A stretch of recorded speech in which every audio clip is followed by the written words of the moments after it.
Good morning all of you.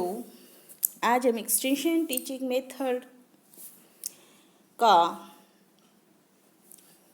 वर्गीकरण according to form में spoken या मौखिक जो मुख्यतः दो रूप प्रकार का है, प्रत्यक्ष और अप्रत्यक्ष, डायरेक्ट और इनडायरेक्ट मेथड्स को देखेंगे। इसमें सबसे पहले है direct spoken method. Direct spoken method में है farm and home visit, farm और घर पर भेंट। इसमें एक्सटेंशन वर्कर कृषकों के या ग्रामीण लोगों के खेतों पर जाकर, उनके फार्म पर जाकर उनसे संबंधित जानकारी को उन्हें देती हैं या देता है। तो उन्हें फार्म विजिट्स के नाम से जानते हैं, क्योंकि वो जो जानकारी हैं वो उनके फार्म पर जाकर, उनके खेत पर जाकर एक्सटेंशन वर्कर के द्वारा प्रोवाइड की जाती हैं। और जब यही जानकारी उनके घर पर जाकर, ग्रामीणों के घर पर जाकर अगर उनको उनसे संबंधित जो जानकारी प्रोवाइड करनी है वो दी जाती है, तो उन्हें होम विजिट्स के नाम से जानते हैं। यानी फार्म एंड होम विजिट्स, जहाँ पर जाकर उनको जानकारी देते हैं, इस आधार पर उनको फार्म एंड होम विजिट्स के नाम से जाना जाता है। कृषकों को कृषि से संबंधित जानकारी, जैसे गेहूं की कौन सी उन्नत किस्में हैं, उनकी कब बुआई की जानी है, कब कब उनको सिंचाई करनी है, कितनी बार सिंचाई करनी है, उनकी कटाई कब की जानी है, उनका भंडारण कैसे करना है। इसी प्रकार अन्य खाद्य सामग्री की सूचना या कृषि से संबंधित जितने भी फसलें हैं उनसे संबंधित जानकारी हो सकती है, जो कि किसानों को या जो किसान महिलाएं हैं उन्हें दी जाती हैं। उनके कार्यक्षेत्र में जाकर उनको उनकी जो सूचना है, उनकी जो नित नई जानकारी है, उनसे उनको लाभान्वित किया जाता है। तो ये जो है फार्म एंड होम विजिट जो हैं वो स्पोकन में जो डायरेक्ट मेथड जो है वो उसमें एक महत्वपूर्ण मेथड है।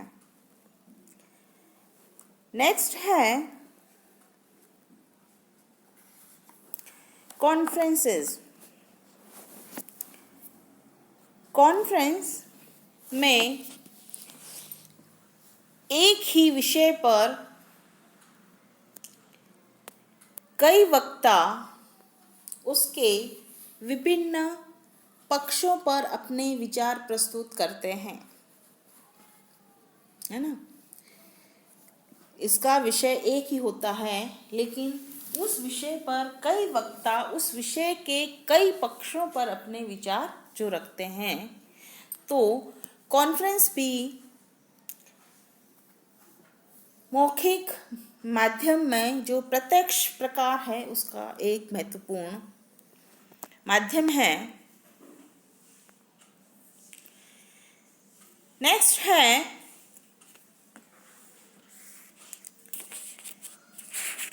सिंपोजियम, परिसंवाद। परिसंवाद का विषय तो एक ही रहता है, लेकिन उसमें भी जितने भी 5-6 लोग उसमें अपने विचार प्रस्तुत करना चाहते हैं वो एक ही विषय पर अपने अपने दृष्टिकोण से, अपने अपने ढंग से उस एक विषय को प्रस्तुत करते हैं, है ना।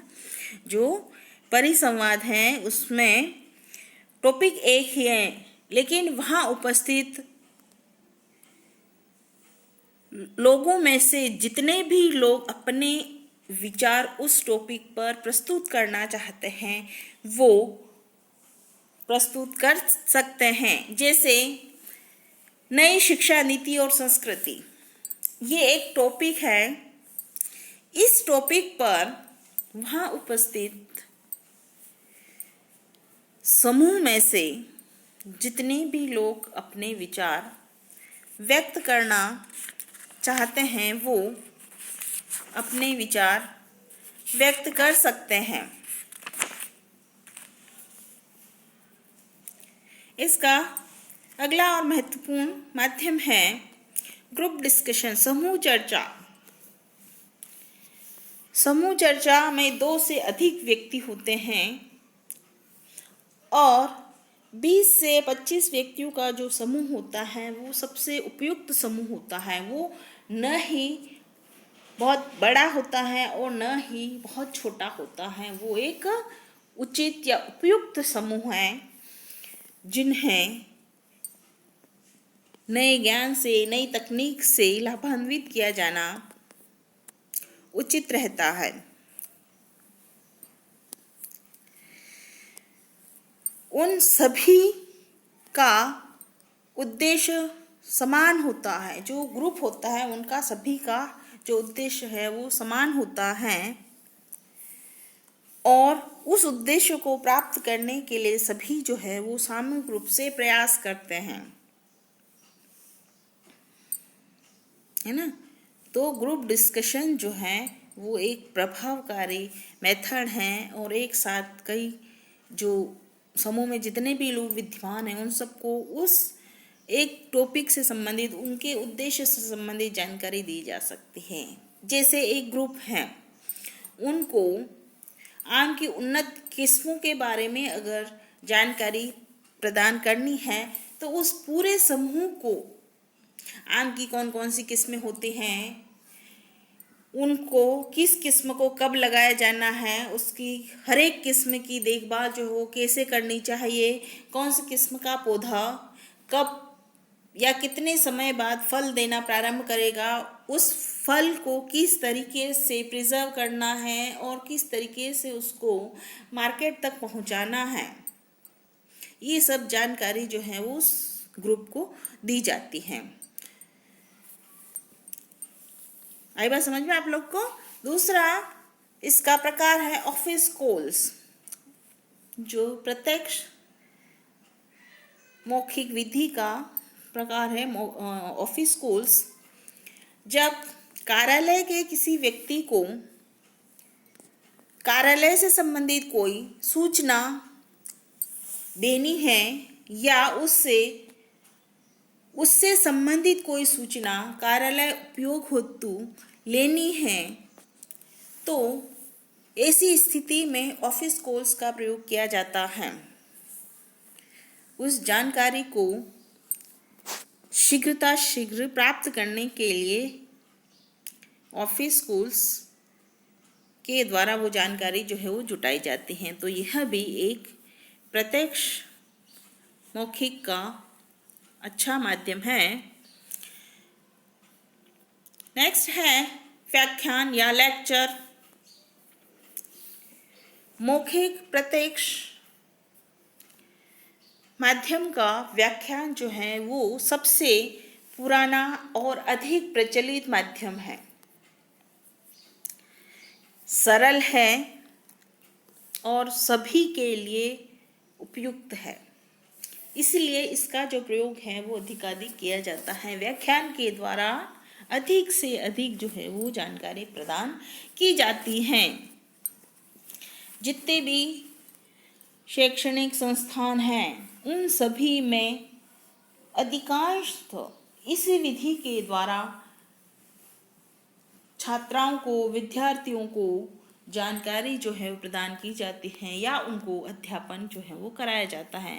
तो ये जो है वो एक अच्छा माध्यम है। तो इस प्रकार स्पोकन मेथड में डायरेक्ट मेथड के जो प्रकार थे, जो माध्यम थे, उनको हमने एक एक करके देखा। अब है इनडायरेक्ट, अप्रत्यक्ष। अप्रत्यक्ष में सबसे पहले आता है रेडियो। रेडियो जो है वो मनोरंजन का, शिक्षा का सशक्त माध्यम है, और साथ ही अभी भी इस क्रांतिकारी युग में भी शहरी क्षेत्र और ग्रामीण क्षेत्र दोनों में अपनी पहुंच को बनाए हुए हैं। जो रेडियो है वो आज भी गांव में भी चलता है और शहर में भी चलता है।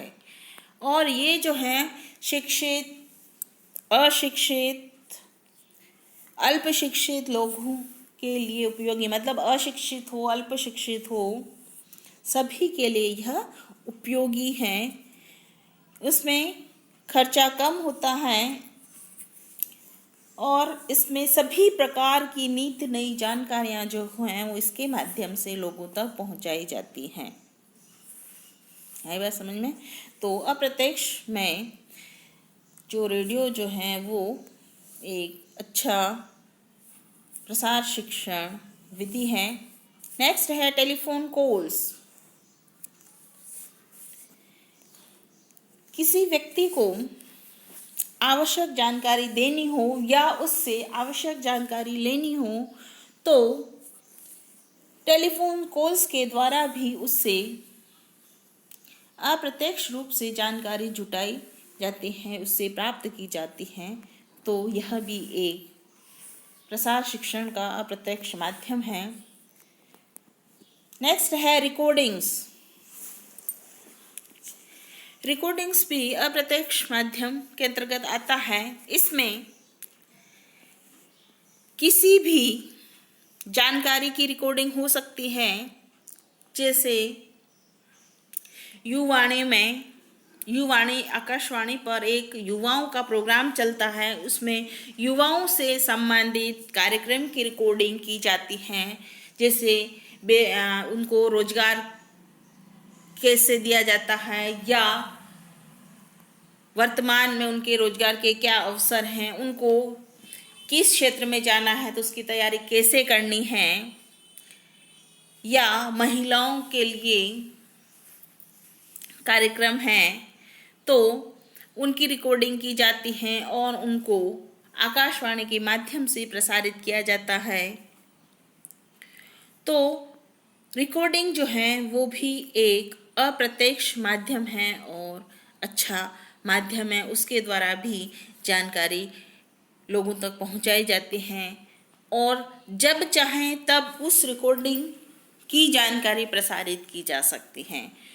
तो एक्सटेंशन टीचिंग मेथड में अकॉर्डिंग टू फॉर्म में स्पोकन के फर्दर डायरेक्ट और इनडायरेक्ट को हमने एक एक करके देखा। इसको आप लोग जो हैं वो सभी ध्यान से सुनना और इसको याद करना। Thank you everyone.